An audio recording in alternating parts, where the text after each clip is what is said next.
Assalamualaikum warahmatullahi wabarakatuh.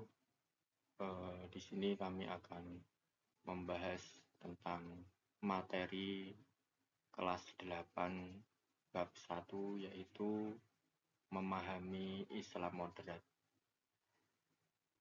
Islam moderat adalah pandangan Islam yang menekankan pada nilai-nilai toleransi, keadilan, kasih sayang. Hal ini merupakan interpretasi Islam yang relevan dengan konteks zaman modern. Di Indonesia ini memang sangat heterogen sekali, baik dari sukunya, budayanya, agamanya, sangat kompleks. Jadi paham moderat harus ditanamkan pada anak-anak sejak usia sekolah. Karena di sekolah pun nggak hanya ada satu agama, melainkan ada beberapa agama yang kita harus bisa hidup berdampingan dalam satu sekolahan, bahkan satu kelas. Dalam toleransi atau Islam moderat ini tidak menekankan pada satu titik yang condong ke kanan ataupun condong ke kiri, tidak radikal, ekstrim, ataupun tidak liberal, terlalu melonggarkan suatu hukum. Namun kita berada pada titik tengah-tengah, yaitu titik wasatiyah, titik tengah, dalam mengambil kebijakan ataupun keputusan tertentu.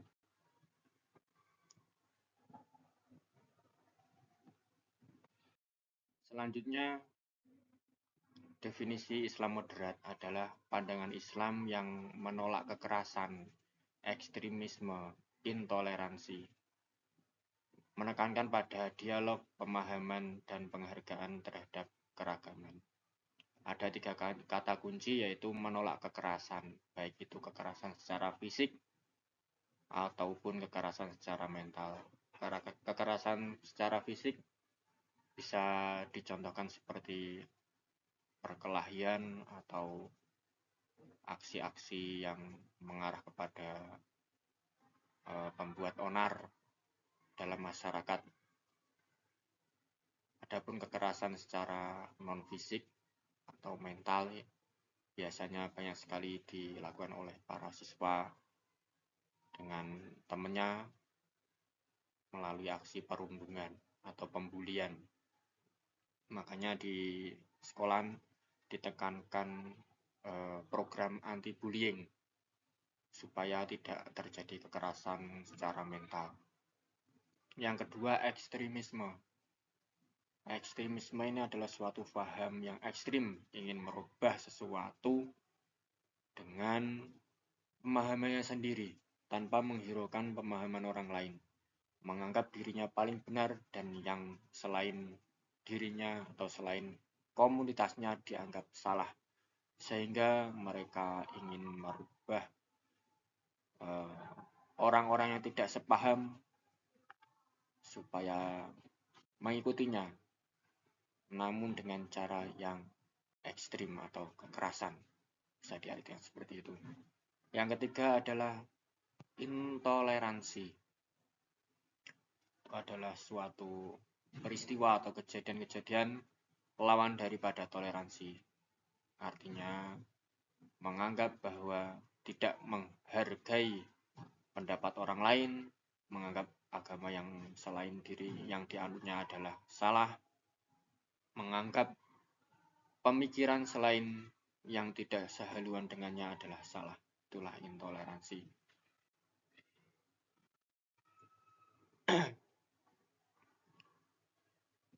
Ada 3 pokok untuk membangun Islam moderat. Yang pertama adalah toleransi, yang kedua adalah keadilan, yang ketiga adalah kasih sayang. Itu 3 sumber utama dalam merawat paham Islam moderat.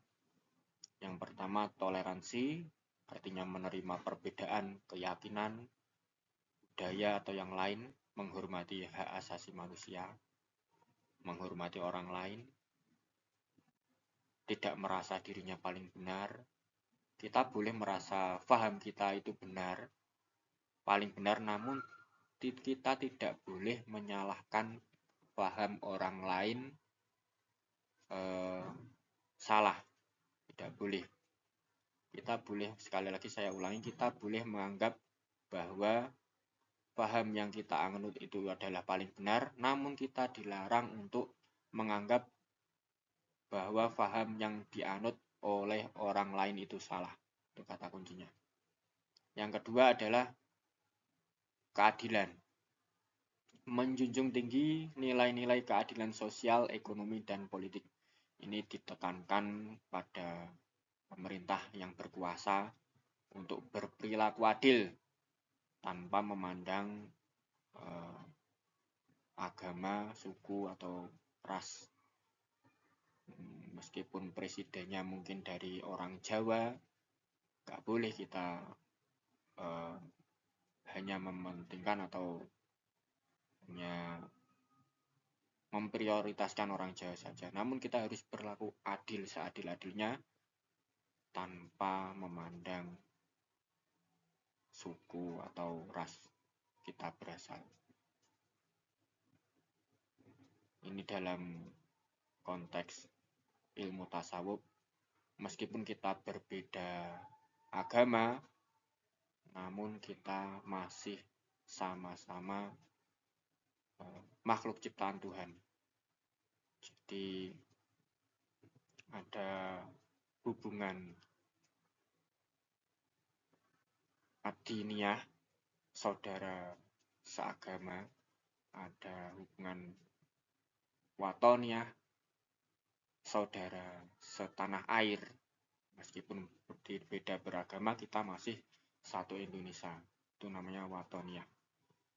Meskipun kita berbeda negara, kita masih bisa bersaudara melalui hubungan basyariah, sesama manusia ciptaan Tuhan. Kita harus bersaudara. Kita nggak boleh menjelek-jelekan orang lain, karena sejelek-jeleknya orang lain pasti ada baiknya, dan itu juga ciptaan daripada Tuhan yang Maha Kuasa. Kita dilarang merendahkan.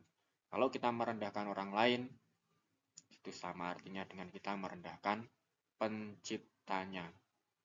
Kalau kita menjelek-jelekan orang lain, berarti sama saja kita menjelek-jelekan penciptanya.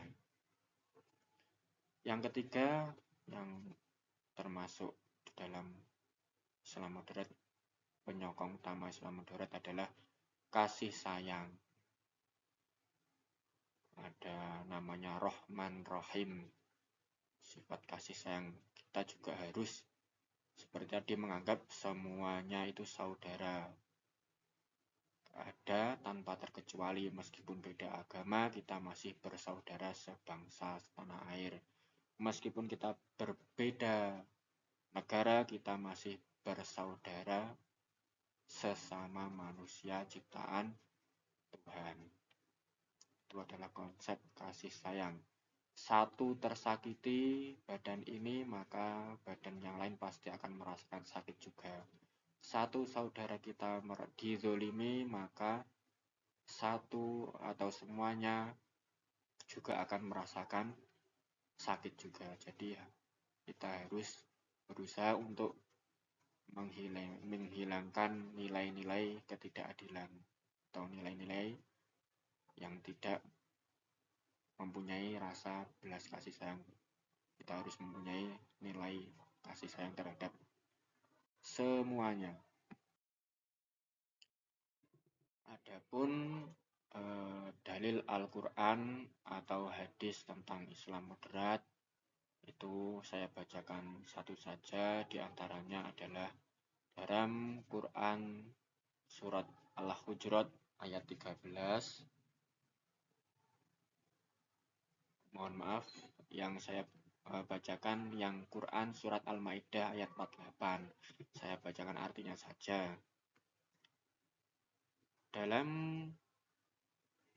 surat Al-Maidah ayat 48, Allah berfirman yang artinya, kami telah menurunkan kitab suci Al-Quran kepada Nabi Muhammad dengan dengan membawa kebenaran sebagai pembenar kitab-kitab yang diturunkan sebelumnya.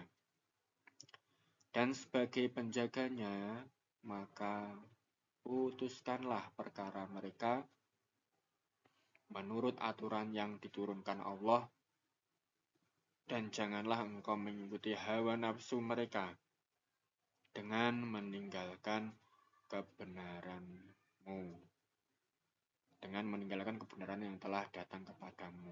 Untuk setiap umat di antara kamu kami berikan aturan dan jalan terang. Seandainya Allah menghendaki, niscaya Dia menjadikanmu suatu umat. Akan tetapi Allah hendak mengujimu tentang karunia yang telah Dia anugerahkan kepadamu. Maka berlomba-lombalah dalam berbuat kebaikan, hanya kepada Allah kamu semua kembali, lalu Dia memberitahukan kepadamu apa yang selama ini kamu perselisihkan. Terus untuk Quran surat Al-Hujurat ayat 13,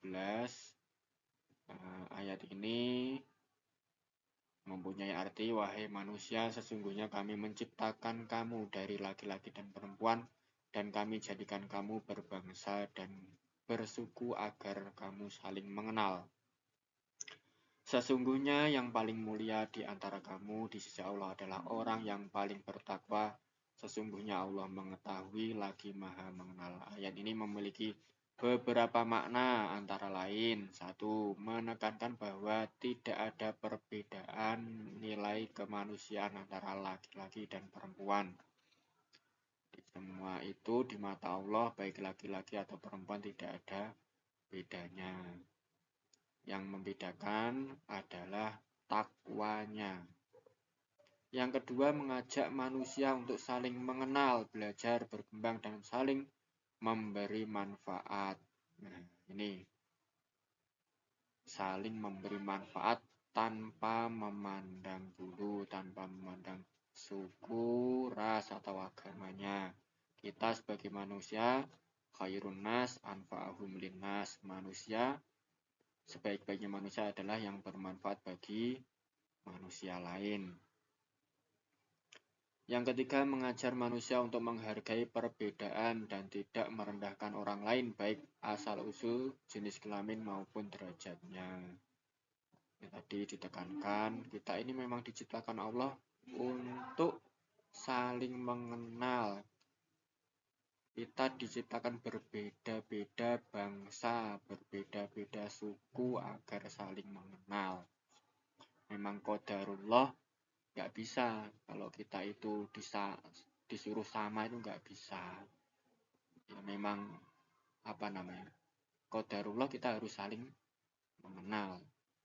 Diciptakan berbeda supaya saling mengenal. Kita nggak mungkin, warna kulit nggak mungkin sama semua. Agama juga nggak mungkin sama semua. Semua punya keyakinan masing-masing sesuai qadarullah tadi. Yang keempat, mengajarkan manusia untuk tidak menghina dan menganggap dirinya lebih baik daripada orang lain. Tadi kita boleh menganggap pemahaman kita itu paling benar, namun kita tidak boleh menganggap pemahaman orang lain itu salah, apalagi menyalah-nyalahkan. Kalau hanya menganggap salah, ya boleh mungkin. Tapi kalau menyalah-nyalahkan, itu menyakiti hati orang lain, ya nggak boleh seperti itu. Nomor 5, memberi pelajaran bahwa tidak ada satupun yang istimewa di antara ciptaan Allah selain orang-orang yang bertakwa. Terakhir, tidak ada namanya Allah itu menciptakan berbeda-beda terus menganggap, oh suku Jawa ini paling bagus, oh Bani Israel ini paling bagus, oh masyarakat Mekah paling bagus. Tidak, tapi yang membedakan, yang paling istimewa di mata Allah adalah takwanya. Meskipun kita hidup di Indonesia, kalau ketakwaan kita lebih baik daripada misalkan, mohon maaf, orang-orang di Arab sana, muasalnya lahirnya negara Islam kan di Arab, kita nggak boleh minder, kita bisa bisa saja lebih baik dari sana. Asalkan itu tadi takwa kita yang diutamakan. Gagasan Islam moderat. Islam moderat menekankan pada pemikiran kritis, dialog antar agama atau interagama, dan penafsiran Al-Quran yang kontekstual. Hal ini penting untuk memoderasisasi Islam. Jadi di dalam Al-Quran itu ada namanya arti bilafzi, ada namanya tafsir. Antara terjemah atau arti dengan tafsir itu terkadang beda jauh. Memang secara lafadz itu artinya seperti ini, tapi untuk penafsirannya bisa sebaliknya daripada artinya. Makanya ulama-ulama tafsir itu tidak sembarang dalam menafsirkan Al-Quran. Kontekstual, dilihat dari asbabun nuzulnya, proses turunnya, ada kejadian apa, dilihat dari ilmu kalamnya, ilmu nahwu alatnya, ilmu nahwu sorobnya, bayan dan sebagainya, mantek, balaghah dan sebagainya. Ada 3 gagasan Islam modern. Yang pertama, pemikiran kritis, mengajak umat manusia untuk berpikir kritis dan tidak mudah terpengaruh oleh propaganda. Islam itu bisa direalkan. Nah, di zaman Nabi dulu waktu pernah di embargo atau tertekan, Nabi cuma meminta syarat supaya orang boleh membicarakan tentang Islam. Maka dari itu, ketika ada perdebatan, pasti Islam yang lebih ilmiah, bisa diilmiahkan, maksudnya seperti itu. Yang kedua adalah dialog interagama, dialog dalam agama. Artinya membangun hubungan yang harmonis dan saling menghormati antar umat beragama. Jadi selain kita dituntut untuk baik dengan agama lain, kita juga diperintah untuk harmonis, saling menghormati kepada sesama pemeluk agama. Yang ketiga adalah penafsiran kontekstual. Nah, ini yang seperti saya bilang tadi, menyesuaikan nilai-nilai Islam dengan konteks sekarang tanpa mengabaikan esensinya. Jadi meskipun kita berbeda zaman, namun kita tidak mengabaikan esensi daripada penafsiran Al-Quran tersebut. Nanti Al-Quran itu memang dipakai untuk semua zaman, tidak hanya untuk zamannya Nabi Muhammad saja dulu, tapi sampai sekarang masih relevan. Karena memang mujizat itu nanti sampai hari kiamat. Al-Quran itu sangat-sangat masih relevan. Konteks Islam moderat di Indonesia. Indonesia memiliki sejarah panjang dalam mengembangkan Islam moderat.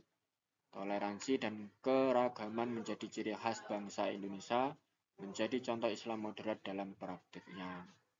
Dalam masa kemerdekaan, para pendiri bangsa Indonesia mengusung nilai-nilai toleransi dan persatuan dalam membangun negara. Hal ini mungkin bisa dilihat dari cerita saat pembentukan isi daripada falsafah negara kita, ideologi kita, yaitu Pancasila, dalam Piagam Jakarta, diambil dari Piagam Jakarta dan menghapus 7 kata yang ada di dalam sila pertama. Karena apa?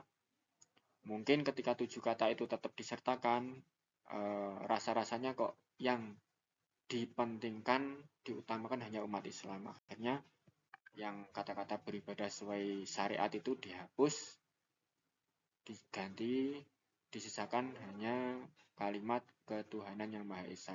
Karena Tuhan yang Maha Esa itu memang semua agama atau penganut agama di Indonesia ada 5 itu pas dan cocok.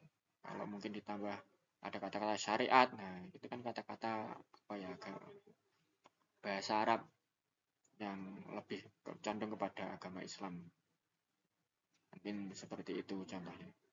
Yang kedua adalah masa Orde Baru, pemerintah menerapkan kebijakan yang cenderung sentralistik dan kurang toleran terhadap perbedaan. Yang ketiga, reformasi, terjadi pembaruan dalam kehidupan beragama dan kembali pada nilai-nilai toleransi. Masa Orde Baru ini memang sangat dikekang, bahkan orang yang tidak sejalan dengan pandangan Orde Baru akan berbahaya nasibnya. Makanya di masa reformasi kembali lagi dikembalikan seperti masa kemerdekaan. Semua boleh bebas berpikir, boleh menuangkan dalam dialog nilai-nilai toleransi dalam dialog-dialog kebangsaan. Berikutnya adalah kasus-kasus intoleransi di Indonesia. Intoleransi masih menjadi permasalahan di Indonesia. Hal ini perlu ditangani dengan serius untuk menjadi kerukunan antar umat beragama. Contoh kasus penghinaan terhadap agama lain, pelarangan ibadah tertentu, diskriminasi terhadap kelompok minoritas.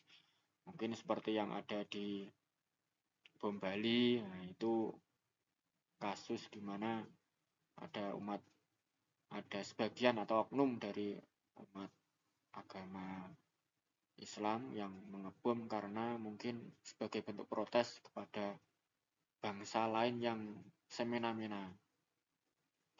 Nah, itu tidak diperbolehkan dalam Islam karena apa?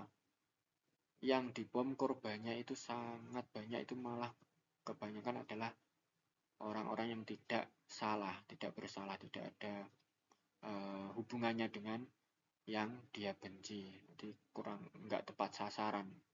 Kita itu boleh berperang asalkan memang ada MOU-nya dalam berperang, memang aturannya itu ya sana memang mengibarkan bendera perang, kita siap berperang. Kalau sana nggak mengibarkan bendera berperang ya nggak boleh kita berperang.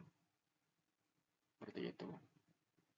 Penyebabnya kurangnya pemahaman tentang Islam moderat, pengaruh paham yang radikal, dan manipulasi isu agama untuk tujuan politik. Solusinya meningkatkan pendidikan agama yang moderat, dialog antar agama, dan penegakan hukum yang tegas.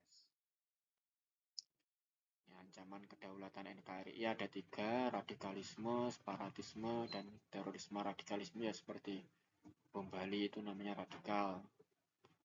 Atau mungkin bom di Kuningan, atau pembakaran bom di Mojokerto, gereja Mojokerto, itu radikal. Menganggap bahwa agama lain salah sehingga harus dibom. Kalau separatis, contohnya tindakan separatisme dapat memecah belah bangsa lain, melemahkan integritas wilayah Indonesia, seperti KKB di Papua, GAM di Aceh, itu tindakan separatisme. Yang ketiga adalah terorisme, dapat mengancam keamanan dan stabilitas Indonesia serta menimbulkan keresahan di masyarakat. Teror-teror, ancaman-ancaman bom, menjadikan orang tidak bisa aman, menimbulkan kekhawatiran, itu terorisme, orang yang suka meneror. Indonesia sebagai contoh negara muslim moderat di dunia.